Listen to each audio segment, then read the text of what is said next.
নিজেরাই নিয়েছি, এখন আমরা নিজেরাই নেবো এবং এদেশের মানুষই নিয়েছে। কিন্তু আমি মনে করি যে বাইরের সিদ্ধান্তের কোনো প্রয়োজন নেই। কয়েকদিন বাইরে ছিলেন স্যার। ঢাকায় আজকে নতুন কর্মসূচি পালন করলো জামাত ইসলাম সর্বশেষ 5 দফা দাবি।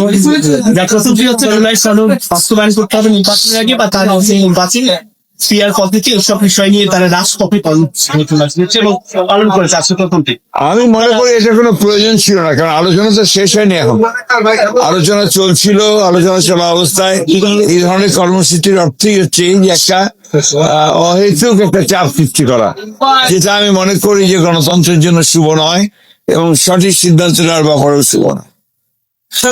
আমাদের সেক্রেটারি বলছেন যে আলোচনা টেবিল সমাধান হচ্ছে না এবং সেই সাথে তিনি বলছেন যে আপনার যেহেতু হচ্ছে না তাই তারা আসলে এই ধরনের এইভাবে রাজপথে আসলে সমাধান হয়ে যাবে।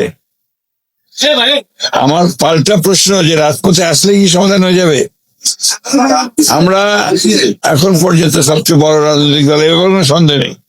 আমরা কিন্তু এখন পর্যন্ত কোনো ইস্যুতে এই আফটার দিস চেঞ্জ, এই পরিবর্তনের পরে কিন্তু আমরা কোনো ইস্যুতেই রাজপথে, আমরা আলোচনার মাধ্যমেই সমস্ত কিছু সমাধান করতে চাচ্ছি। আমার বিশ্বাস এটা আলোচনার মাধ্যমে শেষ হবে। দাবিগুলো করা হচ্ছে পিআর এর মাধ্যমে নির্বাচন বা জুলাই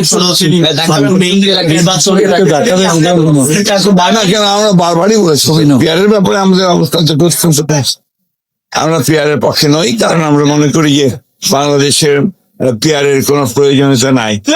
আপনার অন্য কি বললেন জুলাই চলছে, আলোচনা চলছে, অনেকগুলো বিষয়ে আমরা একমত হয়েছি। তো সেই বিষয়গুলো নিয়ে সামনে আসতে হয়। একটা জিনিস যেটা খুব পরিষ্কার ভাবে আমি মনে করি যে এখানে যেটাই করা হোক সেটা জনগণের সমর্থনটা হচ্ছে সবচেয়ে বড় প্রয়োজন। জনগণের সমর্থন আসে নির্বাচনের মধ্য দিয়ে, যে পার্লামেন্ট আসতে যে পার্লামেন্টের মধ্যে পার্লামেন্টের রাইট, সে সংবিধান পরিবর্তন করতে পারবে, সংবিধানের অ্যামেন্ডমেন্ট করতে পারবে, সেটা সেখানেই সম্ভব। আরেকটা দাবি আছে জাতীয় পার্টি এবং 14 দলের রাজনীতি নিষিদ্ধের দাবিটা আছে। এই ব্যাপারে আমাদের বক্তব্য আমরা খুব পরিষ্কার করে আগেও বলেছি, এখনো বলছি যে আমরা কোন রাজনৈতিক দলকে নিষিদ্ধ করার পক্ষে নেই। ভারপ্রাপ্ত চেয়ারম্যান কবে ফিরছেন সবাই প্রত্যাশা? ইনশাআল্লাহ খুব শীঘ্রই।